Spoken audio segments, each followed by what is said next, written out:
We paid $300 for a storage unit everyone avoided.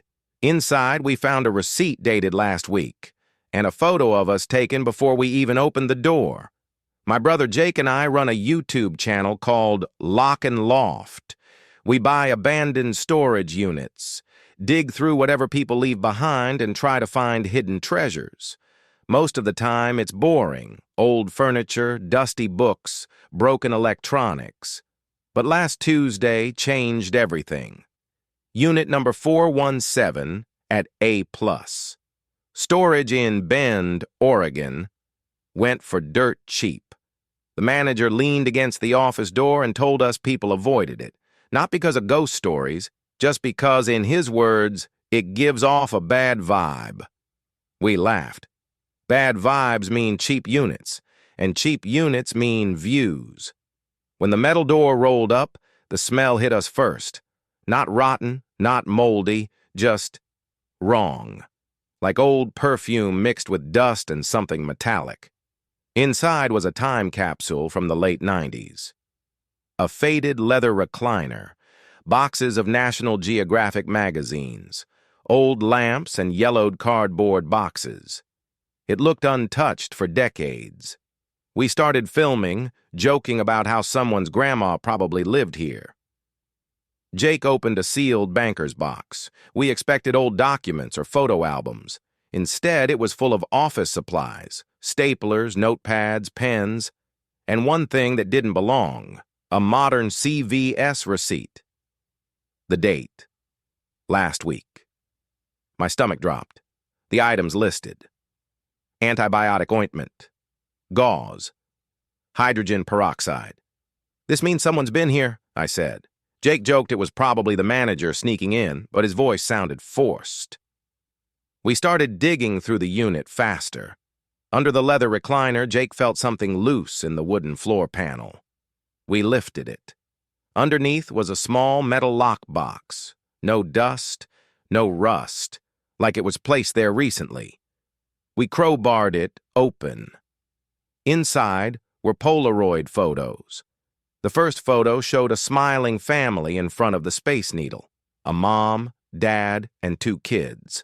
The second photo was the same family, but the children's faces were cut out with surgical precision. The third photo made my hands shake. It was the leather recliner in front of us, taken from the doorway of the storage unit.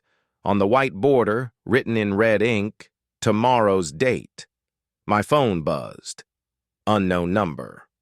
"You shouldn't have taken what isn't yours. The receipt was a courtesy. Leave the box. Close the unit. Forget the code." "What code?" Jake whispered. We rechecked the receipt. Cashier name: Lynn Total, $41.70. Unit number: 417. Nothing stood out. Then Jake noticed the notepad in the banker's box. He tilted it under the flashlight. Faint impressions. Someone had written something before tearing out the pages. We shaded it with a pencil. Numbers appeared: 4, 15, 19, 25, 15, 14, 5. We decoded it. A equals 1, B equals 2, C equals 3.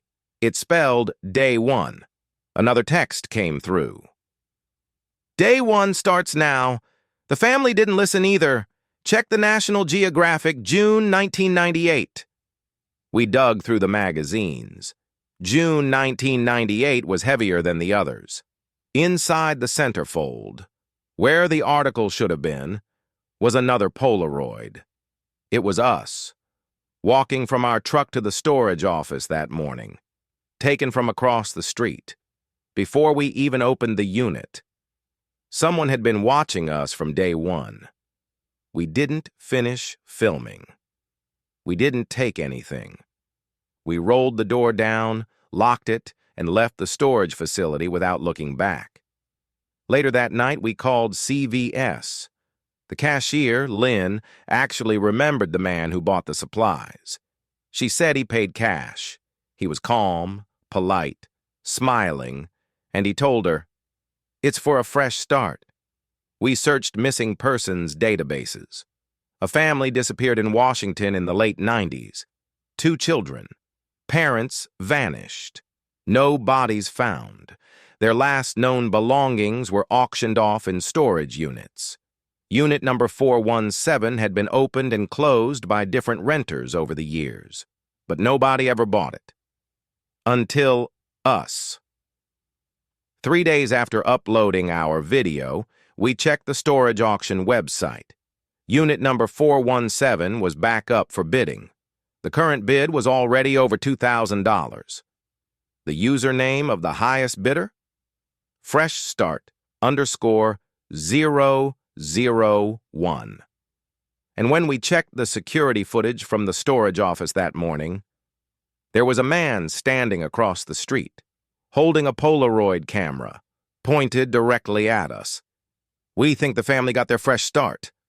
We just don't know where they went. And we don't know who's bidding on storage units next. We thought that was the end of it. We thought closing the unit meant closing the story. We were wrong. The night after we found the man on the security footage, I couldn't sleep. Around 2:14 a.m., my phone lit up. Another unknown number.